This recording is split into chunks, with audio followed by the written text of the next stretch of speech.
Então, compreende, irmãos, essa questão da revelação, ela é muito linda, ela é muito poderosa, ela é muito grandiosa. E o que mais me fascina nas maneiras em que Deus se revela a nós, amados, é essa maneira linda. Por exemplo, irmãos, pode ver, a Arca da Aliança se manteve com o povo judeu durante todo o Velho Testamento. A Arca da Aliança começa lá no deserto. A Arca da Aliança passa o Jordão. A Arca da Aliança vai lá para Canaã. E ela se mantém até o momento aonde vem o novo mensageiro da nova aliança, que é Cristo. E aí, quando Cristo realiza toda a sua obra e morre, ele deixa para nós o que? Uma nova Aliança. aliança. Em outras palavras, olha como a linguagem de Deus se comunica conosco. Começou lá atrás. Mas vem cá, Abraão tinha aliança? Tinha. Noé teve aliança com Deus? Teve aliança. E Adão? Adão tinha aliança, mas Adão quebrou a aliança. Perceba, irmãos, como isso é poderoso na vida da igreja. E o que faz com que a gente esteja de pé? A gente está só de pé por causa da grande aliança, cravada e realizada no sangue do Cordeiro. E então você vê, agora o Espírito Santo ele é derramado sobre a igreja. E percebe, irmãos, olha que fantástico isso, hein? A gente viu aqui os dons no Velho Testamento, né? A gente vai estudar isso mais para frente, hoje a gente não vai ficar muito tempo nisso, tá? Mas olha só que fantástico, irmãos, que fantástico. Dons e talentos tem hora que se misturam um pouco, sabe? Pode ver, Saul profetizou ou não? Profetizou. Mas qual foi o final da vida de Saul? Trágico, né? Por quê? Porque Saul quebrou a aliança. Mas Saul tinha um dom, pastor. Não importa. E a arca estava entre os israelitas? Estava.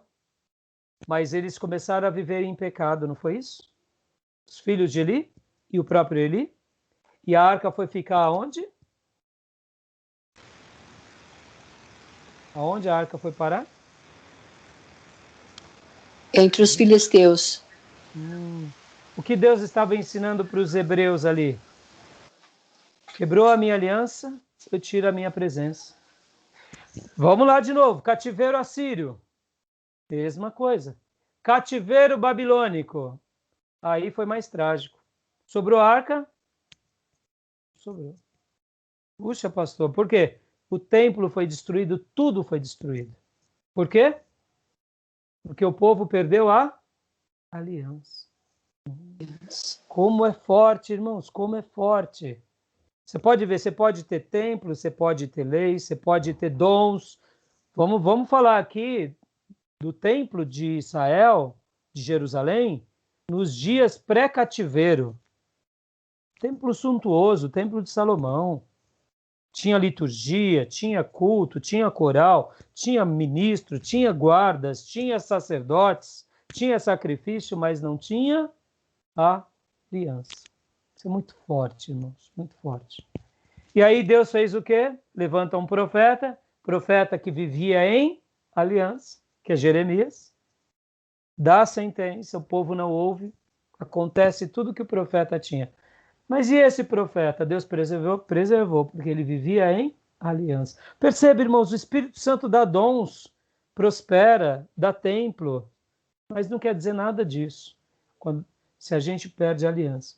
E aqui agora vem o Novo Testamento, a obra capacitadora. Então, ele nos dá poder para o serviço no Velho Testamento e no Novo Testamento. Mas guarda isso, irmãos. Se nós perdermos a aliança, não adianta ter nada. Vamos agora ver no Novo Testamento, rapidinho, irmãos. Lê para nós só a primeira parte, pastor Johnny, aqui do 533. Vamos lá. Então, ele dá poder para o serviço no Novo Testamento. A obra capacitadora do Espírito Santo no Novo Testamento é vista primeiro e de modo pleno na unção e capacitação de Jesus Cristo como o Messias. O Espírito Santo desceu sobre Jesus por ocasião do seu batismo. como é mencionado em Mateus 3,16, Marcos 1,11 e Lucas 3,22. João Batista disse: "Vi o Espírito descer do céu como pomba e pousar sobre ele", lá em João 1,32. Portanto, Jesus foi para a tentação no deserto, cheio do Espírito Santo, como é dito em Lucas 4,1, e depois de sua tentação, no início de seu ministério, Jesus, no poder do Espírito Santo, regressou para a Galiléia. Lá em Lucas 4,14 é falado isso. Quando Jesus foi pregar na sinagoga, em Nazaré, declarou que a profecia de Isaías fora cumprida nele. "O Espírito do Senhor está sobre mim, pelo que me ungiu para evangelizar os pobres, enviou-me para proclamar libertação aos cativos e restauração da vista aos cegos, para pôr em liberdade aos oprimidos e apregoar o ano aceitável do Senhor." Lucas 4, 18 ao 19. O poder do Espírito Santo na vida de Jesus foi visto depois em seus milagres subsequentes, à medida que ele expulsava demônios com uma palavra e curava todos os que vinham a ele, como é dito em Lucas 4,36, também nos versos 40 ao 41. O Espírito Santo se agradou em habitar em Jesus e dar-lhe poder, pois ele se deleitava plenamente com a pureza moral absoluta da vida de Jesus.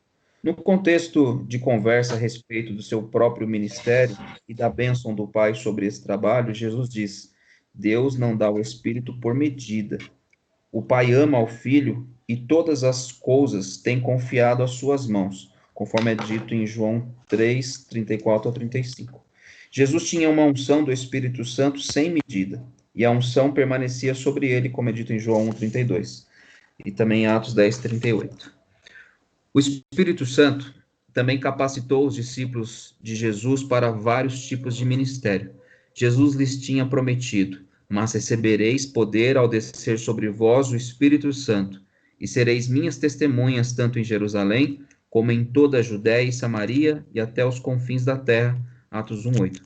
Há vários exemplos específicos da atividade do Espírito Santo concedendo poder aos primeiros cristãos para operar milagres à medida que eles proclamavam o Evangelho. Note Estevão em Atos 6:5, verso 8, e também Paulo em Romanos 15:19, também em 1 Coríntios 2:4. Mas o Espírito Santo deu também grande poder à pregação da igreja primitiva, de modo que quando os discípulos eram cheios do Espírito Santo, proclamavam a palavra com coragem e grande poder.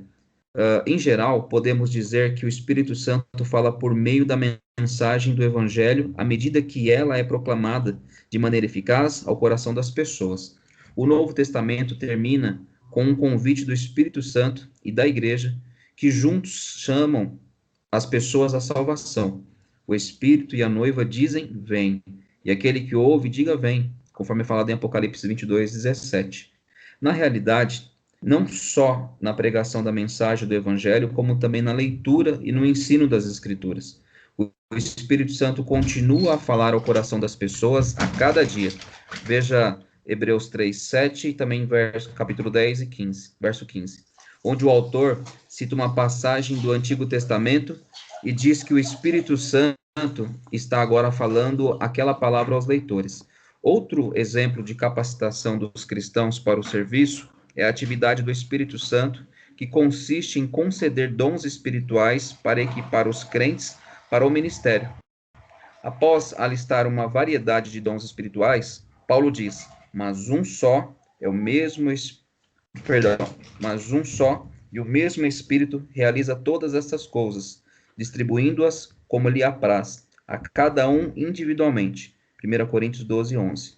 Uma vez que o Espírito Santo é quem mostra ou manifesta a presença de Deus no mundo, não surpreende que Paulo possa chamar os dons espirituais de manifestações do Espírito Santo, como é dito em 1 Coríntios 12:7. Os dons espirituais em atuação representam um sinal da presença de Deus, Espírito Santo, na igreja. Na vida de... pastor. Ok. Até aí, por enquanto. Quero fazer um comentário. Olha que interessante, irmãos. O texto aqui e o comentário do nosso querido professor, ele é muito lúcido nessa questão sobre a maneira em que Deus se revela a nós por meio do Espírito Santo aqui, concedendo-nos dons, poder, uma unção sem medida, promessa do Pai. E nós vemos isso como um presente de Deus, não para a nossa vanglória, mas, como diz o texto de Efésios, para o aperfeiçoamento dos santos. Até aquele dia que todos nós nos encontraremos. Pode ver que a conclusão de Atos, ou melhor, de Apocalipse, né? O Espírito e a noiva dizem, bem, aqui é o Espírito clamando e a noiva suplicando. Vem quem? Vem noivo. Fantástico isso. Por quê? Porque é a obra dele, nos levar ao noivo. Mas nós somos a noiva. É o Espírito Santo preparando a noiva para encontrar-se com o noivo. E eu queria até gastar um minuto agora falando com os irmãos sobre isso, porque depois, mais para frente, nós trataremos das questões dos dons. Então hoje nós não falaremos muito sobre isso, mas o assunto que a gente está tratando aqui, ele dá poder para o serviço, no Velho Testamento e no Novo Testamento. Como eu comentei há pouco, no início da aula anterior, do bloco anterior, e citei até a minha mensagem do domingo, foi muito fantástico, irmãos. Deus me deu uma iluminação muito linda, porque alguns meses atrás, ou melhor, alguns anos atrás, eu preguei uma mensagem de Josué. E essa mensagem, ela repercutiu muito nas redes sociais, e houve um comentário de um rapaz que disse o seguinte, que Josué, eu chamei Josué de um grande líder, ele disse assim, olha, Josué foi um grande genocida, matou todo mundo. E eu não respondi esse rapaz, eu vou responder esse rapaz, inclusive com essas duas mensagens que eu preguei nos últimos 2 domingos, mas não como afronta, não como... Eu vou falar para ele, olha, não te conheço, mas quero deixar minha comunicação aberta para você, mas eu gostaria que você ouvisse a mensagem de Raabe e ouvisse também a mensagem que eu preguei sobre aliança. E depois a gente conversa. Olha só que interessante. Domingo, eu vou até fazer um corte dessa fala, porque eu falei assim, que os irmãos nunca mais iriam esquecer. Deus salva Raabe e a casa de Raabe, mas Deus condena Acã e a casa de Acã. Olha que forte é isso, irmãos. Olha que forte. Deus salva Raabe, que era uma prostituta, uma cananeia. Na mensagem de Raabe eu explico o que eram os cananeus. Irmãos, os cananeus eram gente ruim. Era comum fazer sacrifício de crianças. Pra você ter uma ideia, você ia construir uma casa, você pegava lá um bebê seu e colocava nos fundamentos da casa para que a prosperidade de Baal viesse sobre você. Olha como era diabrado o povo cananeu.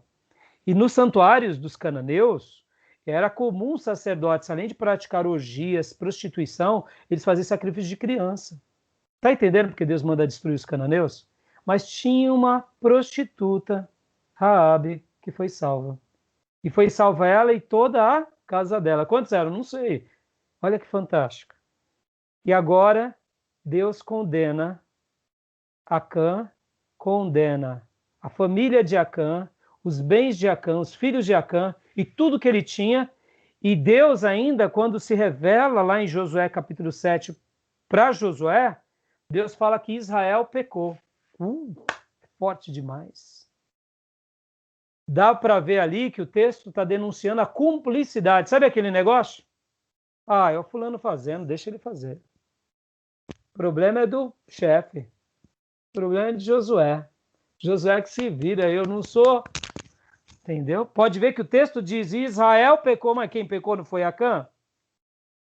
A família de Acã foi cúmplice, a esposa de Acã foi cúmplice, os filhos de Acã foi cúmplice, os parentes de Acã foi cúmplice. E aí vem então Deus e castiga, porque aí eles perdem para Ai, 36 homens morrem, e agora então vem quem?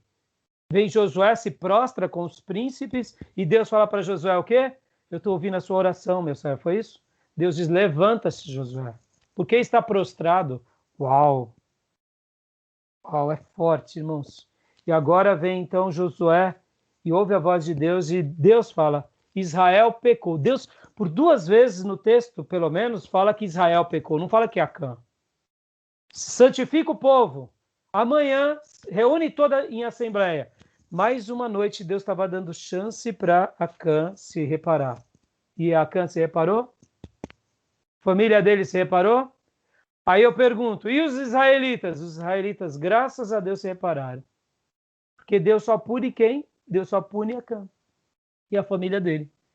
A ideia do texto, quando Deus começa a fazer o levantamento das tribos e a sorte cai sobre a tribo de Judá, dá para ver que estava todo mundo ali numa reunião solene, fazendo um grande culto a Deus, pedindo perdão. E quando caiu ali a tribo de Judá, e os homens da tribo de Judá, dá para ver que a ideia que passa é que todos eles que sabiam se consertam diante de Deus. Porque aí vai família por família, aí cai na família de Acã. E aí vem a verdade, Acã é punido, e aí agora eles vão pelejar. Por que eu estou falando tudo isso, irmãos? Eu estou usando aqui a mesma mensagem do domingo, porque marcou muito a minha vida. Eu queria abençoar vocês também com essas lições, porque a gente está falando aqui, ó, o Espírito Santo, ele dá vida, e o Espírito Santo, ele dá poder para o serviço, no Velho Testamento e no Novo Testamento. Agora eu pergunto, que tipo de serviço o nosso mestre quer? Serviço em aliança. Você tem dom? Você canta no louvor? Você trabalha na secretaria da igreja? Você é filho do pastor? Neto do pastor? É missionário? Está em aliança? Está na perspectiva de Deus. Tem o poder legítimo de Deus. Não está em aliança, não serve mais para nada. Voltando à máxima do que eu falei domingo. A aliança é uma linguagem divina. Raabe entrou na aliança. A casa dela entrou na aliança. Acã e a casa de Acã desprezou a aliança. Ó, irmãos, isso é forte demais. Isso é forte demais. Dá para a gente pregar um mês, né? Então, eu queria gastar um minuto aqui com os irmãos falando um pouco sobre isso. O Espírito Santo deu poder no Velho Testamento e o Espírito Santo deu poder no Novo Testamento. Mas o que Deus ensina para nós, como deviam viver esses servos de Deus? Olha que interessante. Como que tinham que ser os israelitas naqueles dias? E como que tem que ser os obreiros nos nossos dias? Aqui eu quero fazer uma aplicação, irmãos. Uma aplicação para abençoar vocês. Porque, olha só, irmãos. Vamos pensar aqui hoje do privilégio de sermos um membro. Raabe se tornou um membro do povo de Deus. Raabe, olha que fantástico, irmãos, também. Eu não disse isso domingo, mas Acã era da tribo dos judeus. Olha que forte, hein? Acã era da tribo dos judeus. Era da tribo de Judá, aliás. Raabe, depois, ela casa-se com um homem da tribo de Judá. Raabe é uma das mães, se a gente pode dizer, uma das avós de Jesus. Mateus capítulo 1 fala que da linhagem da tribo de Judá, dos filhos que eram da tribo de Judá, Raabe faz parte da linhagem de Jesus. E não é somente Raabe, mas também quem? Noemi, a Moabita, outra gentia. Ó, para mostrar como Deus inclui. Então, olha que grandeza. Como os israelitas tinham que viver naqueles dias? Acabei de dizer, tinham que viver em aliança. Tinham que cumprir as alianças. Aí eu pergunto, eles eram perfeitos? Claro que não, mas eles seguiam a aliança. E no Novo Testamento, como os crentes têm que viver? Como que tem que ser um membro da igreja, irmãos? Tem que viver em aliança. Vamos falar aqui um pouco, irmãos. Quais são os deveres de um membro na igreja hoje? Como uma pessoa se torna membro? Vamos lá. Como uma pessoa se torna membro da igreja? Pastor Johnny, você é pastor? A pergunta vem em primeiro lugar para você, filho. Vamos lá. Aceitando o Senhor como seu único e suficiente Salvador, acredito. Joia, primeira coisa. Sem isso, nada. E depois, como que ele confirma isso? Testificando, né, a vida dela diante da congregação em serviço. Eu gosto muito da passagem que Cristo fala, aquele que tem os meus mandamentos e os guarda, esse é o que me ama. Eu acho que a representação perfeita de alguém que aceitou Jesus é justamente seguindo a sua palavra. Isso, obviamente, é demonstrada no seu dia a dia. Se o cara Por rouba, meio... vai parar de roubar. Bom, enfim. E isso tudo começou aceitando Jesus, e quando ele aceita Jesus de verdade, ele faz, e tem algum ritual que ele pratica, além do seu fato de orar, né? Confessar, mas tem algum a gente chamaria ordenança, que inicia isso? Desculpa, eu não entendi a pergunta. Por exemplo, aceitar Jesus é a principal coisa, certo? Certo. Trabalhar é importante, mas o que nós fazemos quando essa pessoa verdadeiramente aceita Jesus? Passa pelo processo de aprendizado com os catecúmenos e passa pelo batismo nas águas. Legal. Batismo é o ritual de iniciação. Mas é claro, porque aquele que crer e for batizado será salvo. O batismo salva não, mas o batismo é o ritual de que eu fui salvo. Eu tenho que ser salvo, fui batizado, aí entra, de fato, o pastor Johnny, o que eu guardo os mandamentos de Deus e trabalho. Em outras palavras, como que se torna um membro? Um membro se torna se comprometendo com Cristo e com a igreja. Impossível. Okay. Ou seja, alguém tanto comprometido quanto envolvido com a igreja. Igrejas vão rolar, algumas igrejas vão passar pela classe de catecúmenos, outras igrejas vão passar pela profissão de fé. Mas vem cá, uma pessoa pode ser membro se ela não participa da igreja? Nunca participa, aparece lá de vez em quando. Ele é um membro? Vamos lá, pastor Johnny. De fato, não. Vai acontecer o advento do que a gente vê hoje, né? Sou um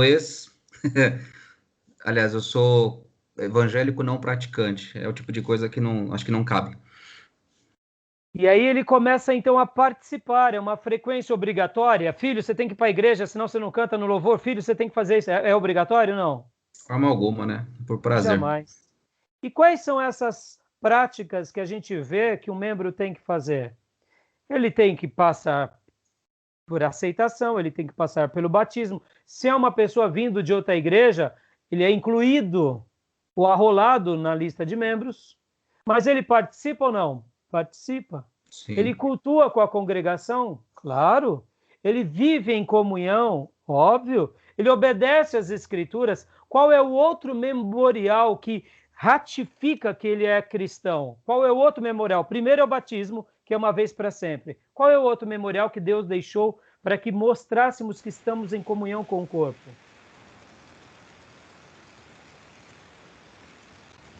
Tem uma coisa que a gente faz todo mês. Fala, Ari. A ceia. A ceia. A ceia. Eu vi o Ari falando lá. A ceia, né, Ari? Eu vi a leitura labial. A ceia. Mas vou dar um exemplo de uma obreira aqui esse domingo. Esse domingo eu conversava com uma obreira, né? Ela falava assim, pastor, eu posso levar a ceia para minha cunhada, tal, porque ela ia preparar as coisas, acabou não vendo, eu estou aqui na igreja, eu posso? Eu falei, pode, filha. Mas a gente está nessa fase de online e eu queria que ela fosse zelosa dela mesma, quando não vim para a igreja, fazer em casa. Não, pastor, a gente está fazendo todo mês, sim. Eu falei, e você? Fez ceia o mês passado, filha? É obreira, né, irmãos?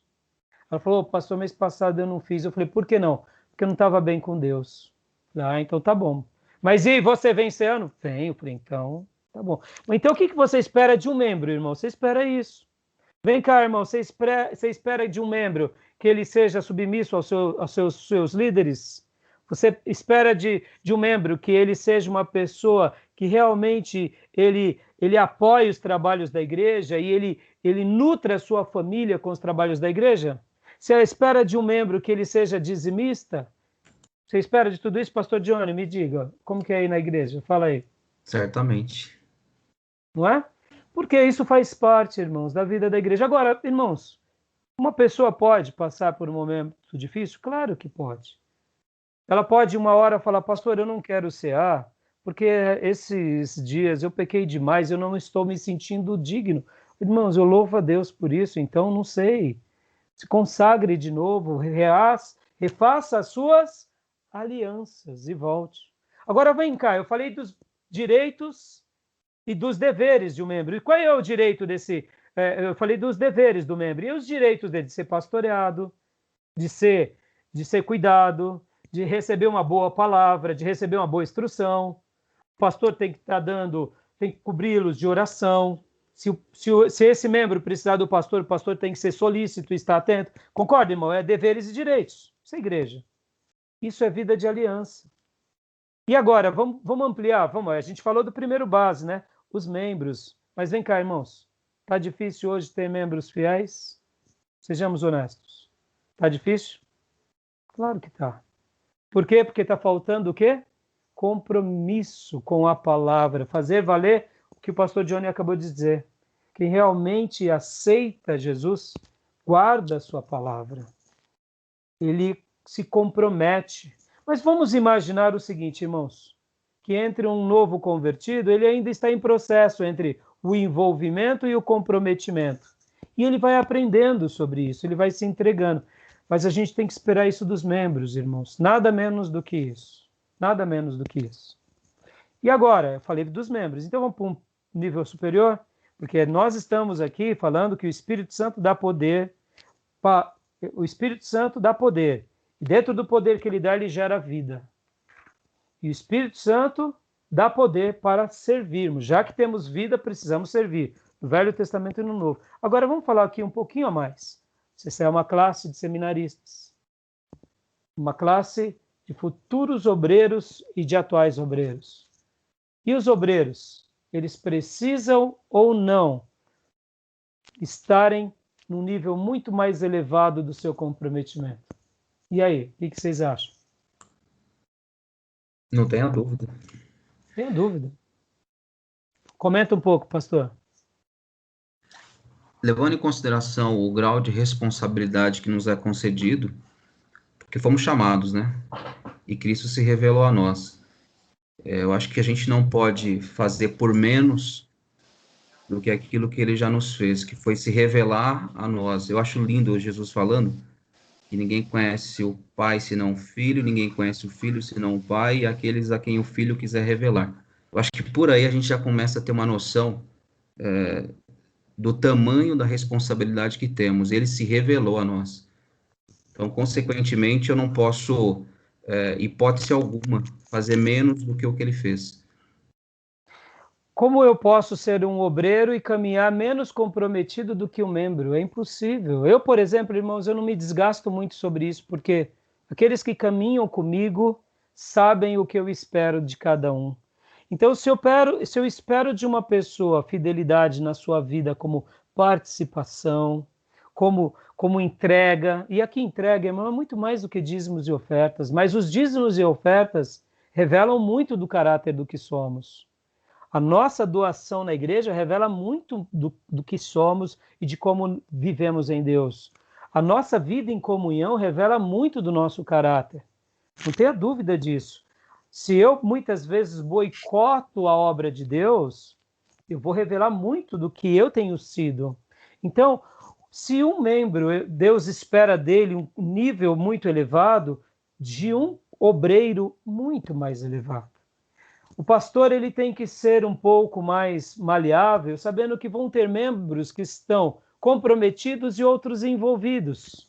E o pastor fica pastoreando, chamando. Agora, quando a gente fala de obreiros, aí já muda de figura. Porque o obreiro ele tem que estar muito mais comprometido, ele tem que apoiar mais, ele tem que solidificar, ele tem que dar o feedback necessário, ele tem que ser uma pessoa ensinável. O que remete a essa ideia? Ele tem que ser humilde, irmãos. Tem que ser ensinável. Vem cá, irmãos. Tem tido problemas com obreiros ultimamente? Irmãos, tem sido momentos onde o espírito do erro tem destruído muitos obreiros. Porque na hora que o pastor vai corrigir, meu Deus, parece que o pastor virou um tirano. Vocês estão entendendo, irmãos? Se o Espírito Santo dá poder para o serviço, esse poder tem que ser um poder que gera vida em nós. E tem que estar acompanhados de fruto, na semelhança da igreja primitiva. A família tem que vir junto. Eu tenho que demonstrar tudo isso por meio do quê? Da minha doação. Esses dias atrás, eu estive conversando com uma obreira na nossa igreja.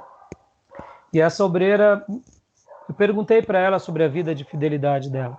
E ela, lamentavelmente, disse que não tem participado tanto de alguns cultos, quanto principalmente da ceia. Irmãos, perceba como é difícil esse momento para nós. E, naturalmente, eu já deixei bem claro que eu não quero mais ela como obreira. Isso é simples, irmãos. Percebam, hoje nós, como pastores, estamos sofrendo muito. Estou dando uma aula aqui online para vocês. Eu espero que vocês façam valer essa aula e quando eu der trabalhos, um não copie do outro. Geralmente as minhas provas eu mando por e-mail. Sim, eu mando pelo WhatsApp. Eu dou o direito da dúvida que vocês não vão colar.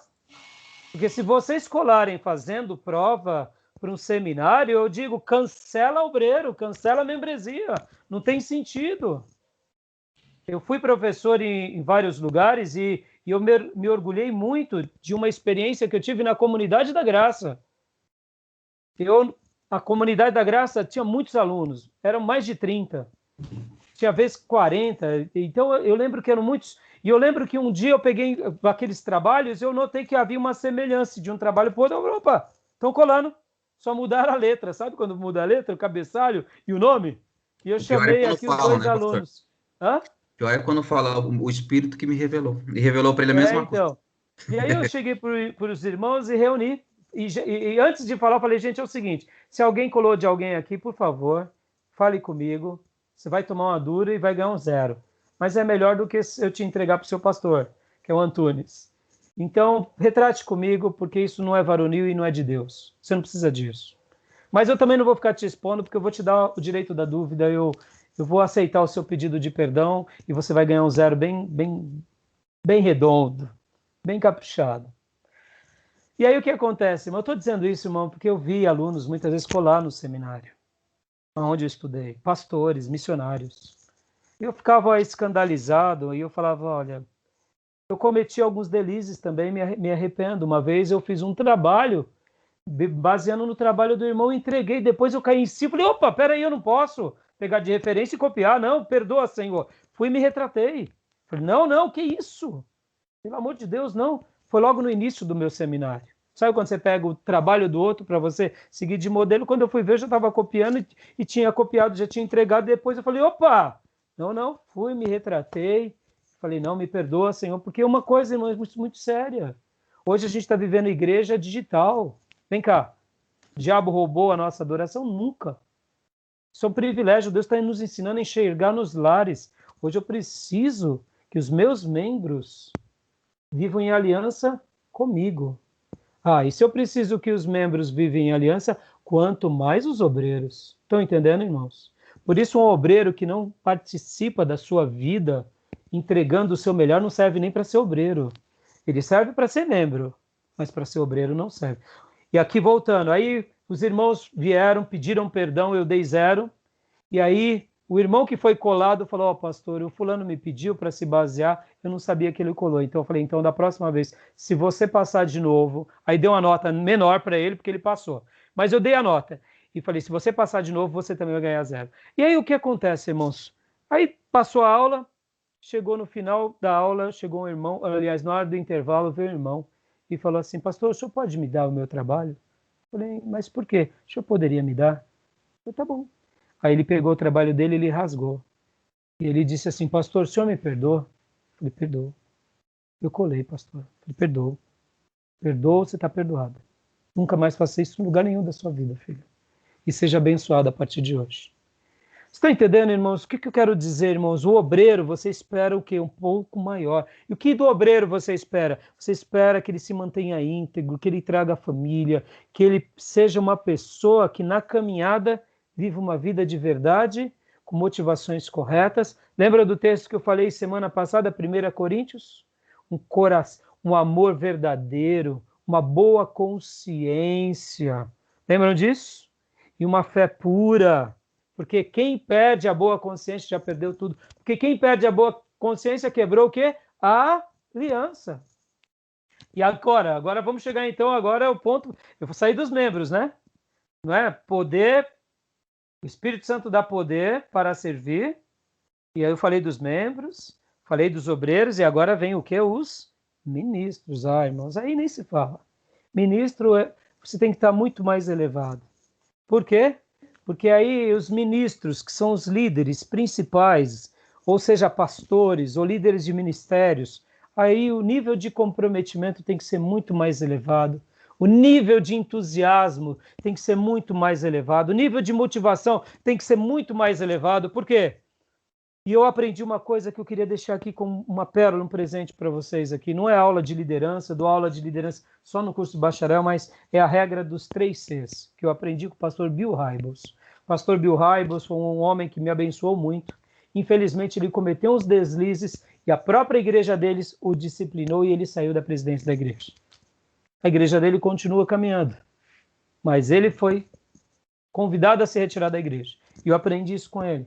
O que ele ensina como uma regra de 3 Cs? Primeira coisa que um ministro, um líder precisa ter: caráter. Segunda coisa, ser competente. E terceira coisa, ter combinação. Hoje em dia as igrejas querem o quê? A pessoa prega bem, vem pregar, mas ele muitas vezes falha no caráter.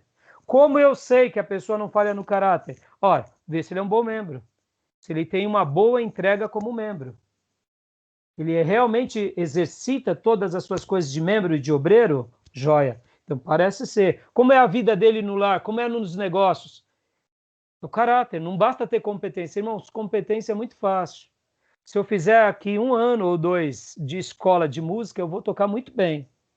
Mas vem cá, será que eu tenho caráter para tocar muito bem? Se vocês fizerem um curso de teologia de 3 anos, vocês vão pregar muito bem. Mas será que tem o caráter para serem líderes e pastores? Caráter, irmão, sobretudo caráter. Vida dentro da igreja, vida fora da igreja, como é a maneira que defende a igreja e a obra, como é a maneira que apoia.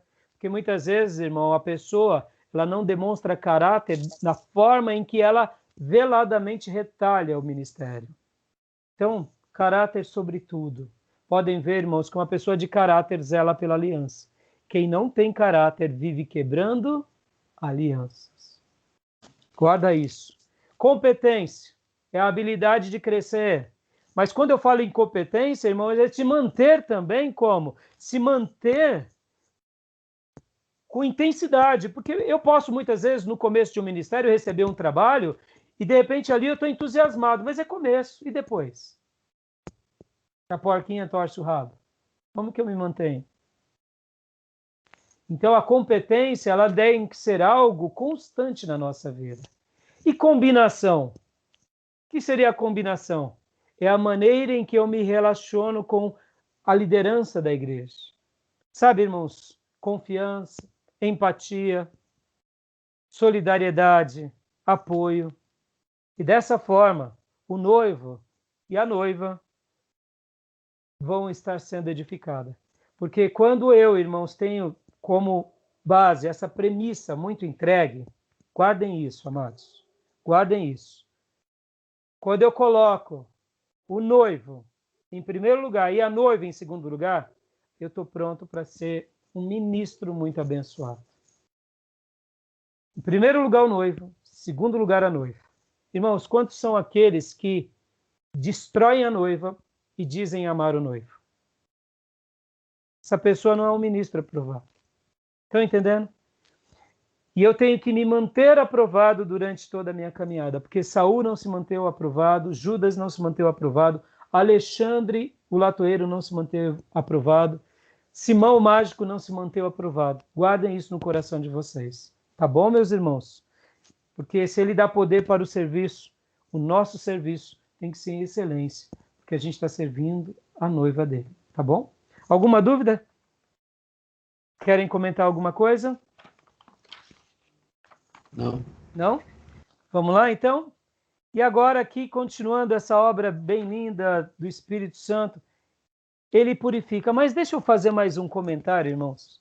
Mais um comentário ainda aqui, porque eu acho que isso vai ser muito bom para vocês, vai ser muito importante para a vida de todos, para a vida dessa classe, desses alunos. Não tenho dúvida disso.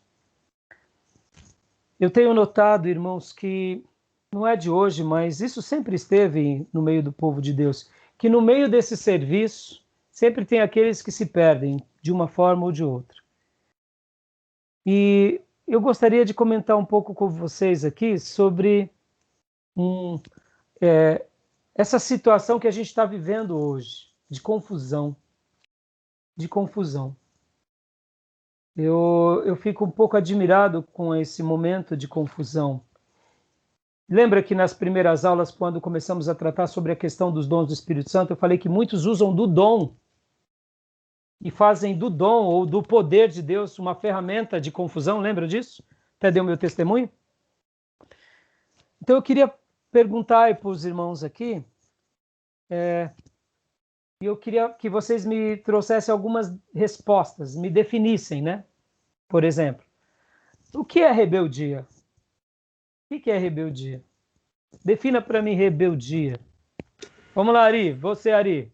Você que é filho de... filho não, afilhado de pastor. O que é rebeldia? O que é rebeldia? Eu não sou rebelde, não. Quando uma pessoa, pelo nome já diz, né, se rebela contra alguma... No caso do cristão, é quando ele se rebela contra a palavra de Deus, ou não aceita, ele não quer viver uma vida digna, e como você falou aí de caráter, né? Uma pessoa que se rebela sobre os preceitos de Deus aí, né? Ele não aceita... Eu não sei se... Mas então, Ari, nós somos de linhagem batista, né? Somos batistas.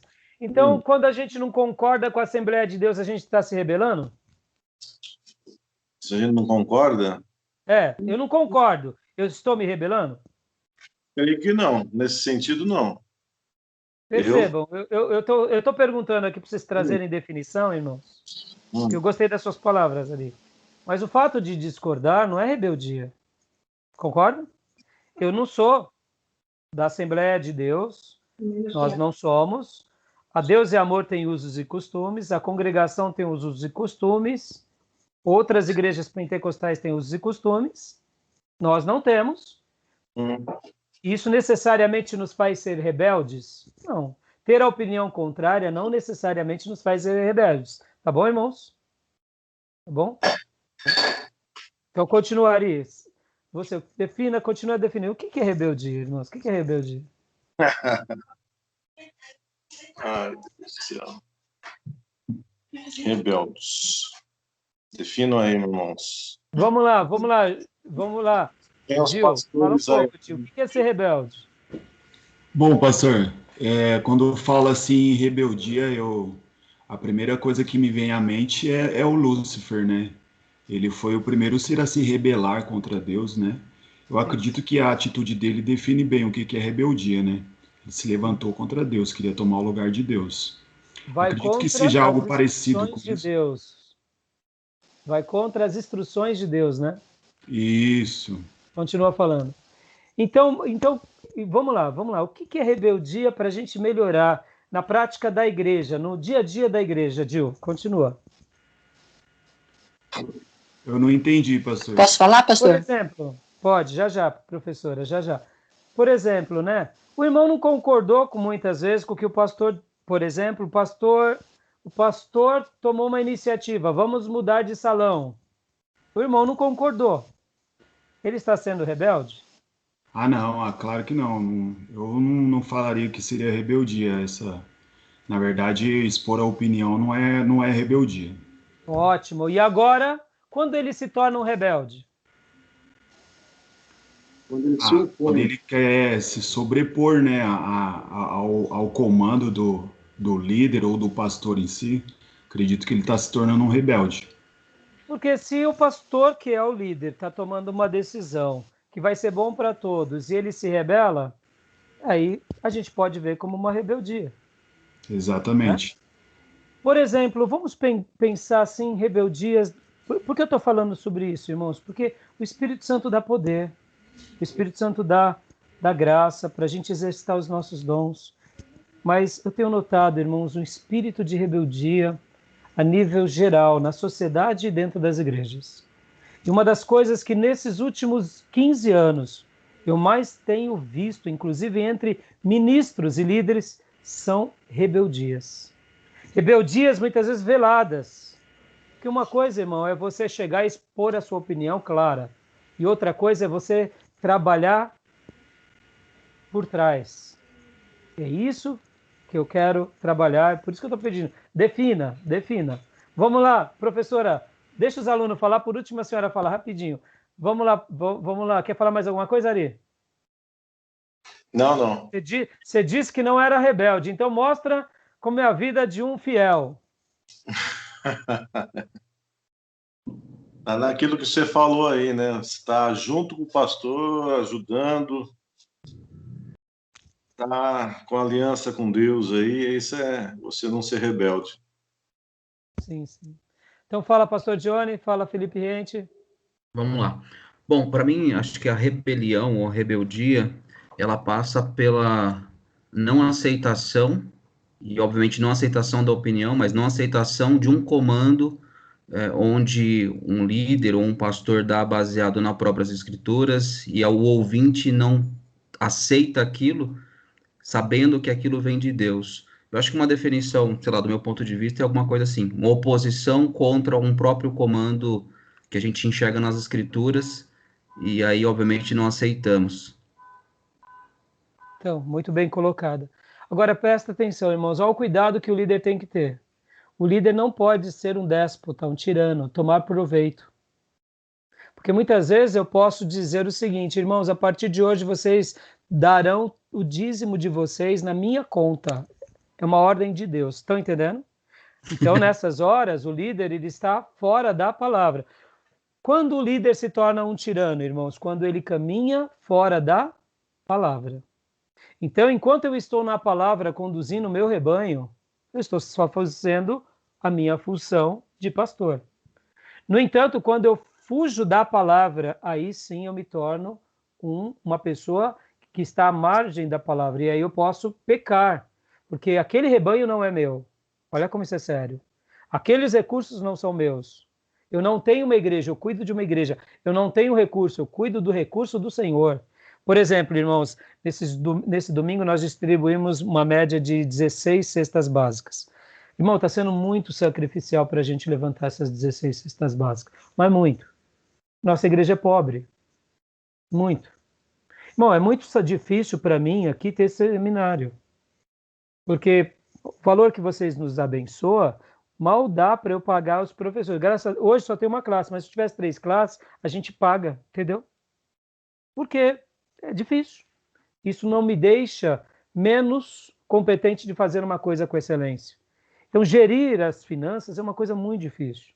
Então, muitas vezes, olha só que interessante, tem pessoas que não precisam de cesta básica e pegam, e depois elas vão comer no McDonald's. Olha que doideira. Aí eu falo, essas pessoas estão trazendo sentença para si, elas estão quebrando a aliança. Então, muitas vezes, quando a gente age com um pouco mais de critério, parece que a gente é ruim. Então, olha o que eu quero dizer com isso. Ser líder, você tem que exercer a sua liderança na palavra. Nunca fora da palavra. Mas, ao mesmo tempo, olha como é difícil, porque muitas vezes as pessoas não querem seguir a palavra. E aí você é tido como uma pessoa opressora. Por isso que eu estou falando sobre rebeldia. Rebeldia é todo ato que contraria, de fato, uma instrução do líder que está na palavra. Fala, Felipe Rente, só faltou você falar. É igual um jogador de futebol que você está jogando ali num time com 11 jogadores e de repente você pega, dá meia volta para trás e faz um gol contra você mesmo, né? Ótima expressão. Ou seja, não joga no time, joga levando o time à derrota. Contra o time. Não existe isso. Essa pessoa não está sendo uma pessoa que está praticando o papel dela. A gente tem que ter apoiadores, né? Então, por que eu estou falando sobre isso, irmãos? Isso é muito legal, porque a gente está vivendo um momento crucial, onde as pessoas trabalham na igreja geralmente com troca. Já notaram isso? Já notaram isso? Já, Você tem que bajular as pessoas, você tem que dar cargos para as pessoas, você tem que dar funções para as pessoas, senão elas não fazem, e aí elas não frequentam os cultos, não participam das ceias, não dizimam, não apoiam os trabalhos. Por quê? Porque elas foram questionadas na forma de fazer. Aí eu digo para vocês, tá certo fazer assim? Óbvio que não.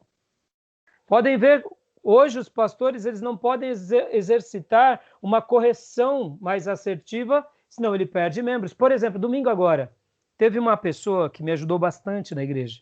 É um rapaz que ele quer trabalhar na nossa igreja, de vez em quando eu deixo ele fazer algumas coisinhas. E eu cheguei para ele e falei assim, filho, vamos lá. Ele falou, pastor, eu quero muito trabalhar. Eu falei, eu sei que você quer trabalhar, mas vem cá, me fala a verdade. Você está participando de todos os trabalhos? Você está participando de todos os cultos? É, pastor, eu não estou conseguindo. Eu falei, pois é. Como você quer trabalhar na igreja se nem a sua fidelidade à igreja você rompe? E hoje a fidelidade é online, irmãos, é inexplicável. Ele tem uma dificuldade porque ele trabalha em horários variados. Mas hoje nós temos uma facilidade, porque se o meu coração é de aliança e eu estou em trabalho, eu cultuo no dia seguinte. É ou não é, amados? Não é verdade? Irmãos, antigamente a desculpa era o culto demora, o culto não sei o quê. Hoje o culto está o tempo todo, em todas as igrejas, em todo lugar. Ou seja, se quebrou a aliança. Olha a rebeldia. Lembra que eu falei que nesses últimos 15 anos o que mais tem herdado, entrado dentro da igreja é espírito de rebelião e rebeldia? É isso. Hoje tem um culto online, eu não quero assistir online. O que mais desejava era a igreja ter um trabalho no rádio, na TV. Hoje toda a igreja está no rádio e na TV, está na internet. O irmão não quer. Não, hoje eu só vou para a igreja se voltar presencial. Não está errado. Eu vou para outra igreja. Que rebeldia, irmão, espírito de rebeldia. Que eu estou falando tudo isso, irmãos? Porque esse rapaz, aí eu conversando com ele, né? Aí ele já tinha falado para mim sobre alguns projetos e tal. E aí, enquanto falávamos, ele falou assim, não, pastor, pode deixar que eu banco isso daí. Eu falei, filho, vem cá. Já que você tocou no assunto de bancar o projeto. Estou falando para vocês, irmão, no diálogo com um membro da minha igreja, que ele está falhando com a vida dele de membresia e eu cobrei ele ser fiel. E eu falei para ele assim, vem cá, já que você está falando de bancar, né? Aí, quando eu cobrei de ele ser fiel, eu perguntei, vem cá, e a ceia? Você está ceando? Não, pastor, eu estou. Então eu falei, vigia, porque eu quero ver você em comunhão com o corpo. Porque, irmãos, esse negócio de ceia do Senhor não é brincadeira. Se eu não estou em comunhão com o corpo, para que eu vou trabalhar no corpo? Não tem sentido. Aí o que acontece? Ele falou que estava com comunhão, fiquei mais feliz. Aí quando ele falou, pastor, eu banco e tal coisa. Eu falei assim, irmão, já que você tocou no assunto, o irmão tem dizimado? Porque, irmãos, olha, deixa eu ensinar uma coisa para vocês aqui. Quem não é fiel nos seus dízimos e ofertas, mais cedo ou mais tarde vai dar trabalho. Guarda isso. Porque ele não se doa com o fruto do seu trabalho. Quem não se doa com o fruto do seu trabalho, da sua fidelidade, não se doará por nada também. Pode guardar isso, irmãos. Guarda isso, acompanha. Pegue a irmãzinha. Lembra que eu falei há pouco da cesta? Nesse domingo eu usei uma irmã que é uma aposentada da nossa igreja, que faz 1 ano que não veio para a igreja. Ela ganha salário mínimo e ela está pagando aluguel. Ela separa o dízimo dela, irmãos. E ela falou, pastor, eu liguei para ela semana passada, meu dízimo está aqui, está acumulado. Eu falei, irmã, pelo amor de Deus, quando a irmã puder, a irmã entrega, a irmã dá. Ó a fidelidade, Deus honra, irmãos. Deus honra atos assim. Por que eu estou falando tudo isso, irmãos? Para mostrar que esse poder que o Espírito Santo dá é mais do que palavras, é mais do que performático, é de vida. Lembra da aula passada? Ele gera vida. E a vida em doação, é vida em entrega, em vida em compromisso, é vida em consagração, e é vida que jamais se rebela, e é vida que crucifica o eu. E aí, voltando aqui a esse irmão que falou que bancava, aí eu falei assim para ele, filho, vem cá, você dá o dízimo? Por que eu perguntei para ele? Porque ele está querendo trabalhar, eu estou falando para ele, falei para ele, filho, seja fiel nas bases, não tem sentido eu te dar um cargo, não tem sentido eu te dar cargo, se você não é fiel nas bases. Ele olhou assim para mim e falava, pastor, eu preciso restaurar o altar, né? Eu falei, claro, é você e Deus, filho, não é você diante do povo.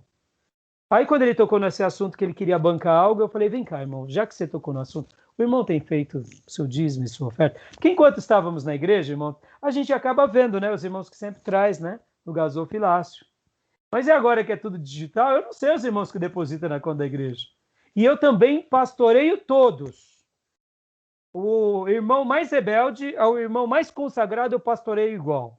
Se o mais rebelde me procura, eu acho tempo na minha agenda. E se o mais consagrado me procura, eu acho tempo na minha agenda. Porque pastorado é isso. Eu não pastoreio porque ele dizima. Mas eu sei, irmãos, que a entrega da pessoa é um todo.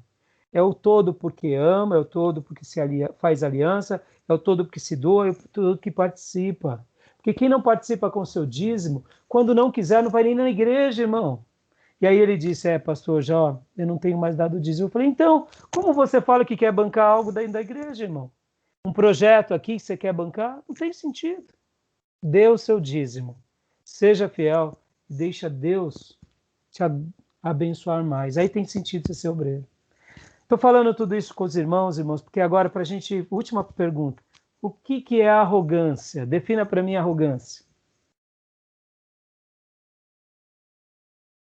Defina para mim arrogância. O que é arrogância? Arrogar para si é aquilo que você não é. Arrogar para si é aquilo que você não é. Mas a própria expressão arrogância, o que nos faz lembrar? Arrogância. Eu sou uma pessoa Altivez arrogante. de espírito, né? Altivez de espírito. Vamos lá. O que é soberba, né? O que é soberba? O que é uma pessoa soberba? Prepotente. Prepotente. O que mais? Vamos lá, pastor Johnny.